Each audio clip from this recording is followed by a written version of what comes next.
श्री राधे गोविंदा मन भजले हरि का प्यारा नाम है।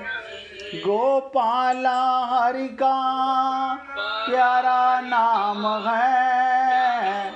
नंदलाला हरि का प्यारा नाम है।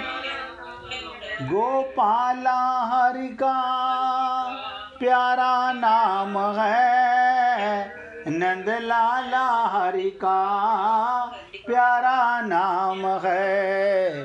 श्री राधे गोविंदा मन भजले हरि का प्यारा नाम है। गोपाला हरि का प्यारा नाम है। नंदलाला हरि का प्यारा नाम है। सभी पुण्य आत्मा बहुत ध्यान होके सुने। साक्षी बताइए, सुख और दुख के साक्षी आप हैं।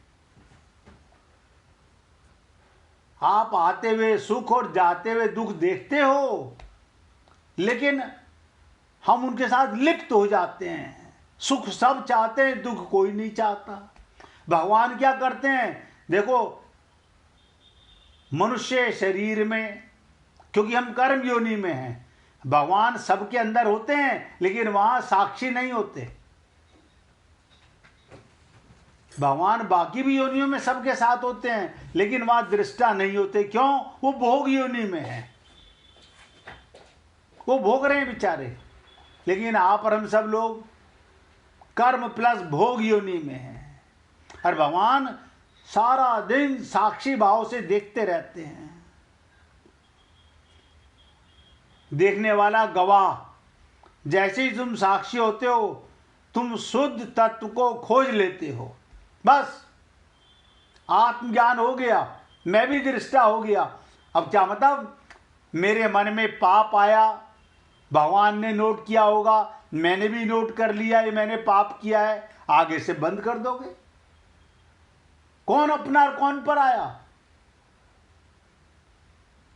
आप सोचो, अपने पराये का भाव आया तो पापी तो आया। भगवान तो सब में बराबर है।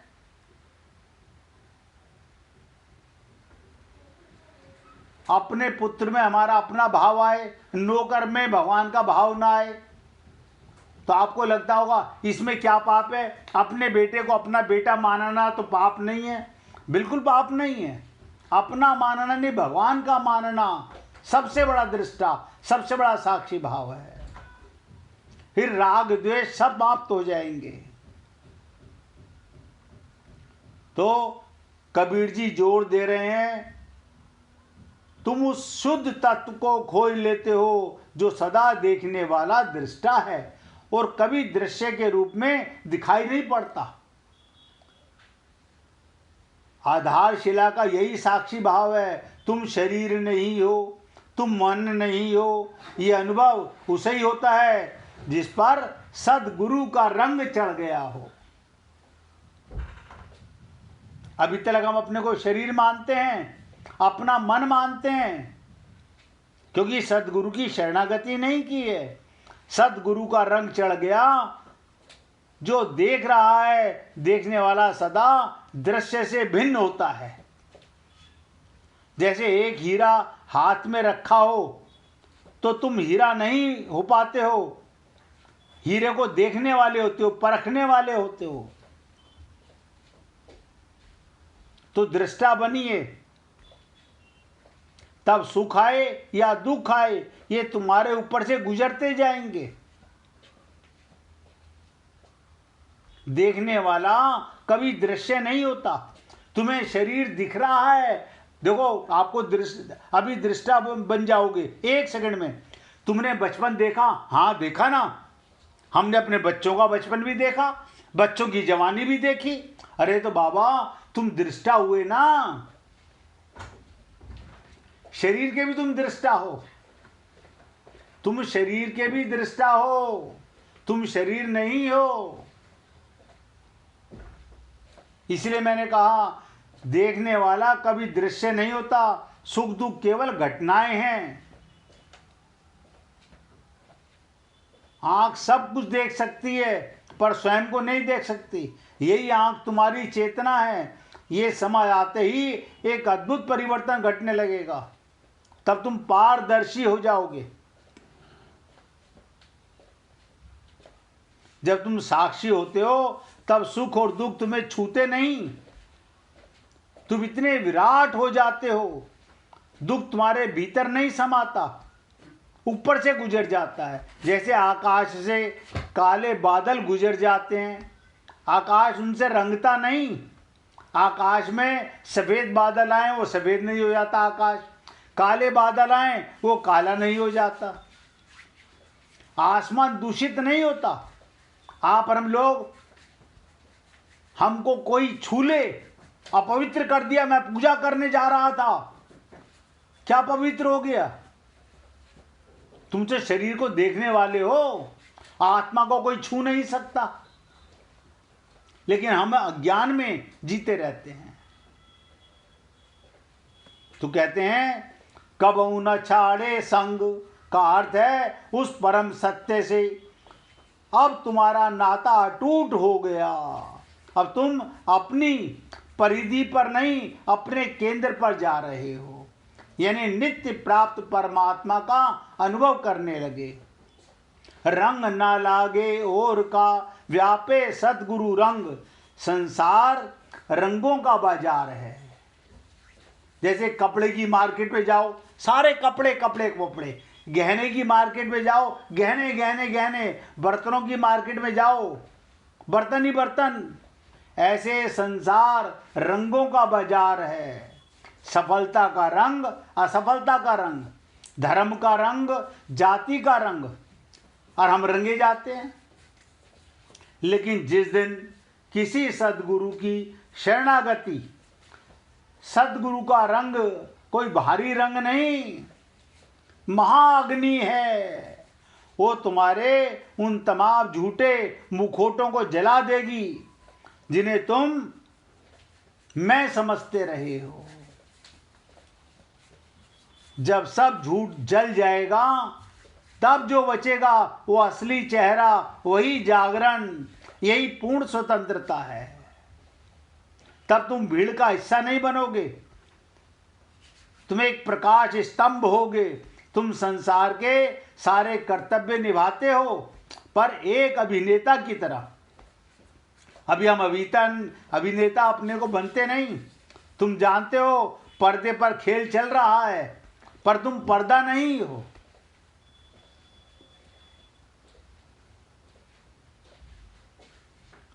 तो एक चेहरे पे अनेक चेहरे लगाए बैठे हम लोग। मस्जिद, मंदिर, मस्जिद के नाम से दुकानें सजाए बैठे हैं।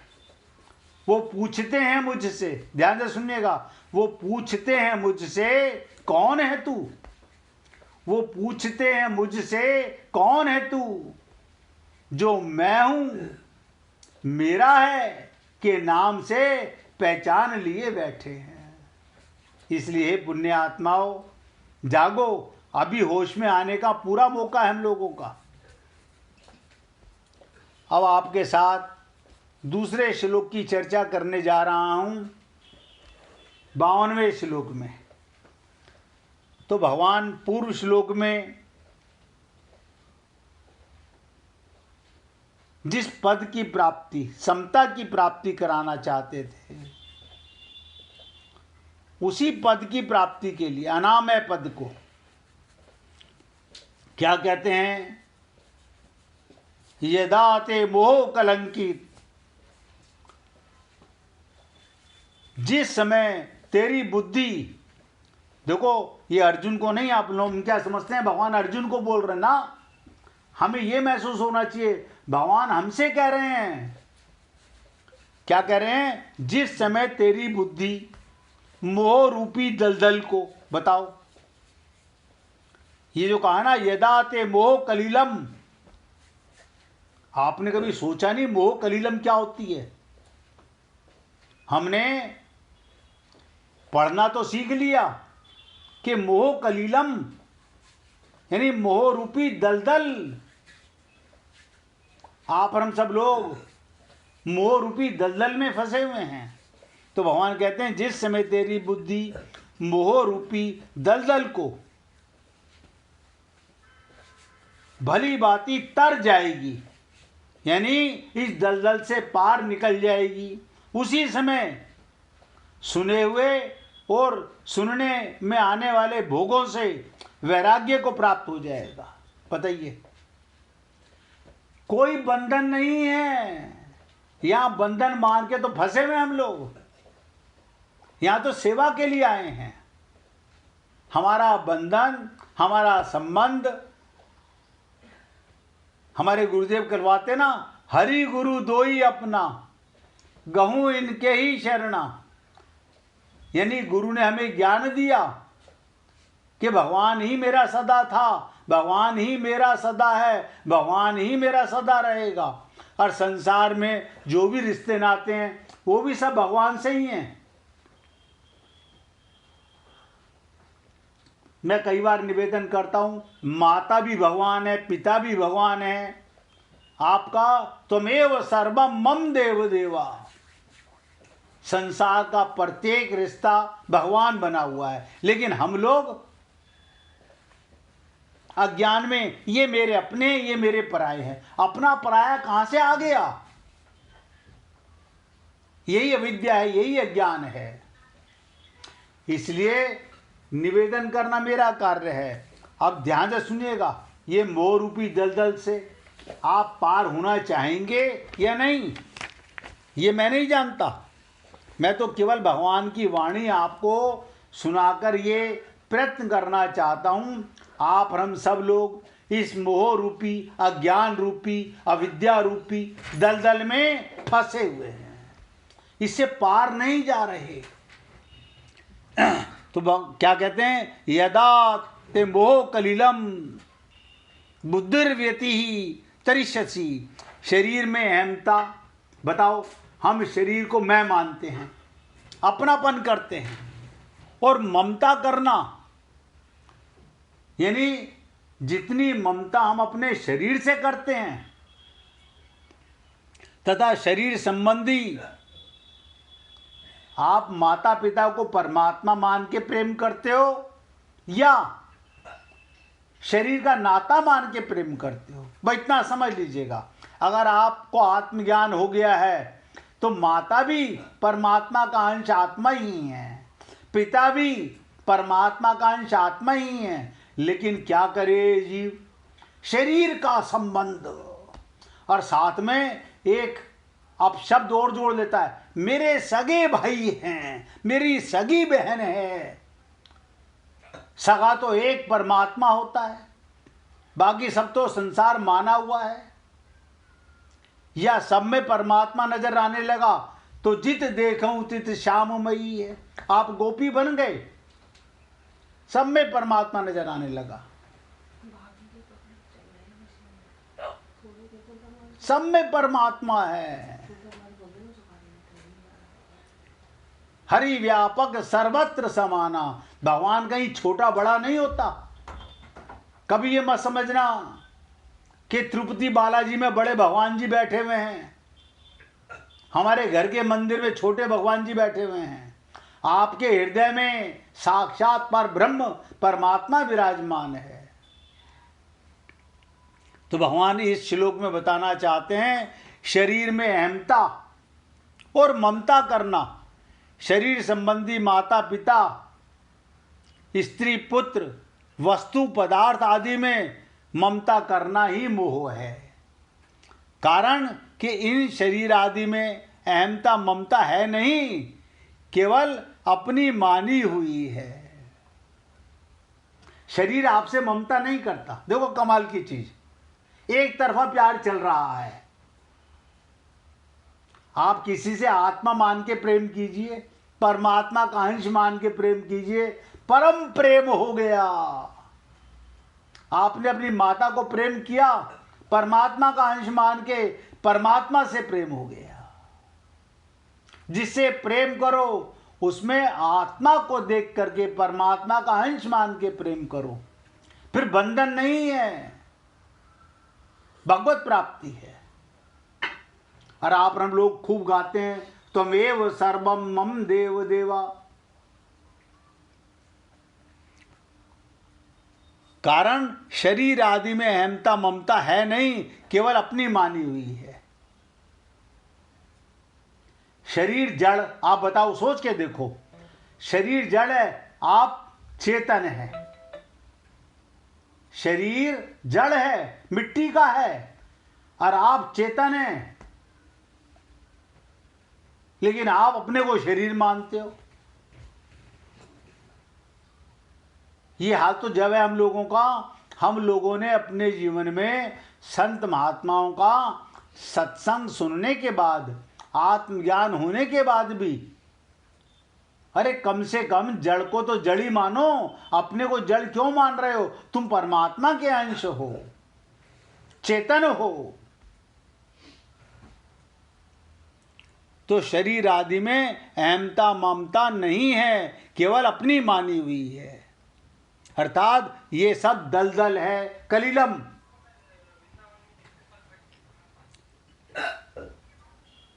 तो भगवान यहां क्या बताना चाहते हैं?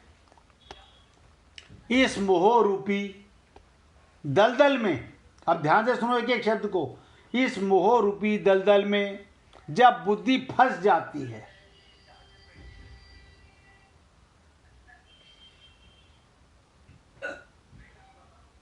भैया किसी का स्पीकर खुला हुआ है क्या? कहीं से आवाज आ रही है? इस मोह रूपी दलदल में आपकी हमारी बुद्धि जो है फंस जाती है दलदल में, तब मनुष्य किम कर्तव्य विमूढ़ हो जाता है। फिर उसे कुछ सूझता नहीं,